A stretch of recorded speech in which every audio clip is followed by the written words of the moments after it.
So here's what to do to prepare for the banks seizing your accounts when things go south, when the stock market crashes and everything.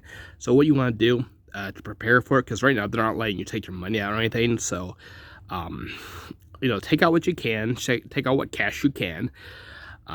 After that point, if you can't take out anymore, or something, or it's really troubling, you're having a lot of trouble getting that cash out. Do not use credit. Pay everything off in credit you can, because if they seize your accounts, they're gonna be like, "Well, pay us the credit you owe," and it's like they won't accept that you can't use your account as an excuse. So if you have any credit issues, a debt, pay it off now. Uh, that's it. Pay it off now. Everything. Don't expect you'd be able to pay your bills on your debt when the banks freeze your accounts. So what you can do is, of course, get cash out. If you're having trouble getting cash out, like I can't have much cash out on me because of my disability benefits. Well, really, it's because I'm on Medicaid, but I can't have much cash. So what you can do is, as much as you can afford and as much as possible, because some of these businesses will limit how far in advance you can pay. Would it be 6 months or something? What you can do is basically, before the accounts freeze, you can discuss with your utility companies, and if you rent, with the tax department too, you actually pay ahead on taxes if you have the right material, the right media, which is usually a debit card or cashier's check or something. But you can pay ahead in taxes, pay more than you think you would. You may not get the rebate back, but at the same time, even if you don't get the rebate back, what you could do possibly is, you wouldn't own taxes. That's the main thing. You wouldn't owe taxes, so you're good there. Hopefully, you want to get, no matter what, always get either a confirmation text or email at this point. Always have that documentation, because both the email and the text are, well, they are legally admissible in a court of law. So do that. Pay your taxes ahead. Get proof, either by email or by text. Those are the only two you can have.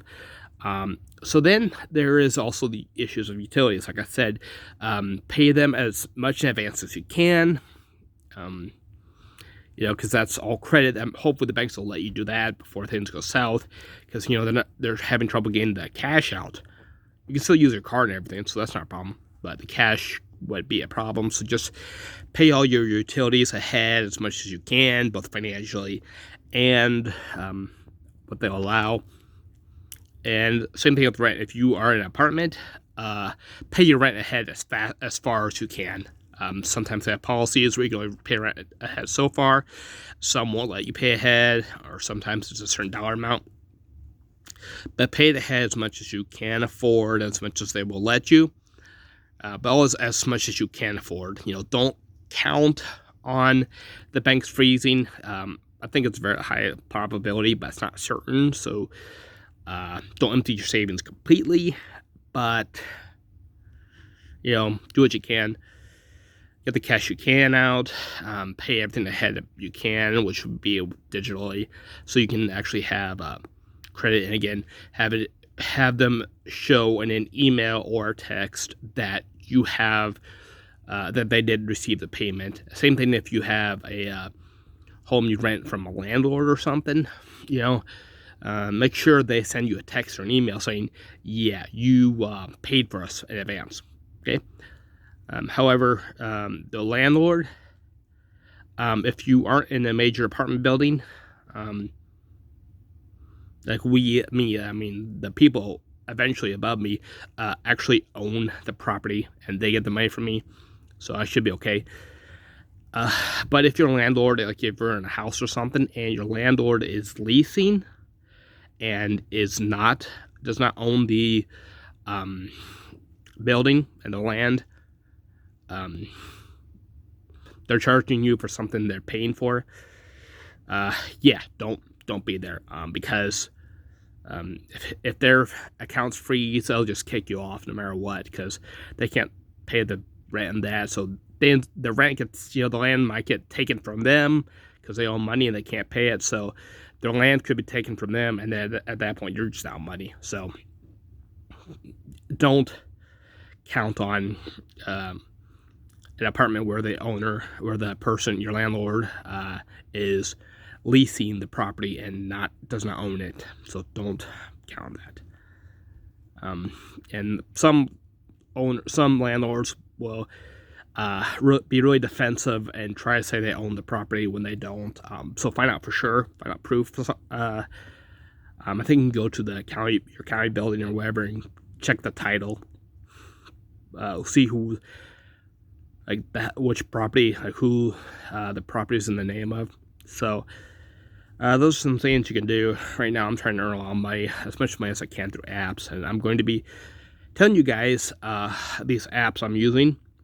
As far as, well, I'm going to be honest as far as what I recommend, what I don't recommend, and I will be honest and say how it helps me, how it helps you if you use my code. But honestly, trust me, I'm not going to tell you to download these apps. I would appreciate it, but honestly, use your own judgment.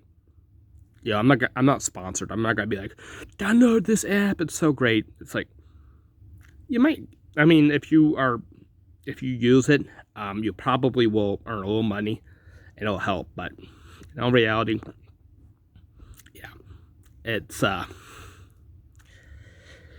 gonna be work, and you may not have time, but some of them you can actually earn passive income, but it won't be much. But anyway, I'm sharing that in the next video. I will actually show, next video in this playlist, I will actually talk about an app I do not recommend. Even though it would help me if you signed up, I'm asking you not to.